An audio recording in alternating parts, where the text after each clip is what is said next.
Supermarket, वहां जाकर के टमाटर खरीदे और उसी शहर के कॉलोनी में जाकर के टमाटर बेचना शुरू किया। शाम तक इसके सारे टमाटर बिक चुके थे।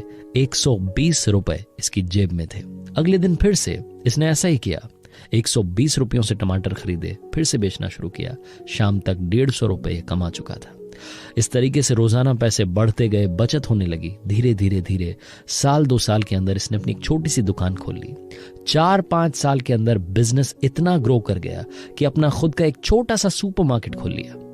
काफी सालों तक यही बिजनेस करता रहा। धीरे धीरे उस शहर में इसका एक बहुत बड़ा सुपरमार्केट खुल चुका था। हर किसी को लगता था कि ताजी सब्जियां चाहिए, अच्छी सब्जियां चाहिए तो इन्हीं के सुपरमार्केट में जाना होगा। एक दिन ये बैठा हुआ था, इसको ख्याल आया कि क्यों ना इतने बड़े बिजनेस का इंश्योरेंस करवाया जाए। इतना बड़ा बिजनेस खुल चुका है, इसका इंश्योरेंस करवाना बहुत जरूरी है। इसने एक इंश्योरेंस एजेंट को कॉल किया और कहा कि आप आइए, मुझे अपने बिजनेस का इंश्योरेंस करवाना है। वो एजेंट वहां पहुंचा।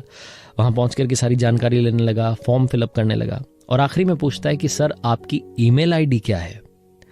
तो ये जो बिजनेसमैन था, जो कि इतना बड़ा व्यापारी बन चुका था, सब्जियों का इतना बड़ा सुपरमार्केट था, इसने कहा कि मेरे भाई, मेरी कोई ईमेल आईडी नहीं है। अगर मेरी ईमेल आईडी होती तो आज तुम यहां बैठ करके मेरे सुपरमार्केट का इंश्योरेंस नहीं कर रहे होते। इंश्योरेंस एजेंट को ये बात समझ में नहीं आई क्योंकि उसे पुरानी कहानी मालूम नहीं थी, लेकिन आपको समझ में आई होगी। कई बार हमारे मन का नहीं होता है। जब आपके मन का ना हो तो इंतजार कीजिए, ऊपर वाले के मन का जरूर होगा। और कोशिश कीजिए, कई सारे रास्ते आपके आसपास खुले हैं, उनमें से सबसे अच्छा रास्ता चुनिए और उस पर चल कर दिखाइए। कर दिखाओ कुछ ऐसा कि दुनिया करना चाहे आपके जैसा। किसी ने बड़े कमाल की बात कही है कि खुद को खुश रखने के तरीके ढूंढें, क्योंकि तकलीफें तो आपको ढूंढ ही रही हैं।